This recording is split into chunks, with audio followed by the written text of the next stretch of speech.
kailangan daw ng majority ng committee na mag-rule. And I do not want to question the committee when I'm here. We're considering our options.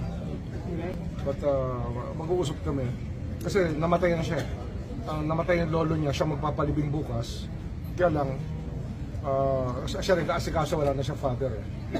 Ang problema, hindi malilift ng committee yung contempt. Kaya baka hindi na siya, kasi ayaw niyang pumunta ron na binabantayan siya ng mga tao. Kasi very conservative family naman sila. So, yun ang problema ngayon, nakahang yung issue niya. Kasi sinabi ko na sa kanila yun I told the senators about it. Kaya lang, they started the rule na kailangan majority ang mag-withdraw. O kaya mag-reconsider. So we're writing a letter to reconsider, but we're also considering other legal options kasi apparently there are questions that can be raised about it.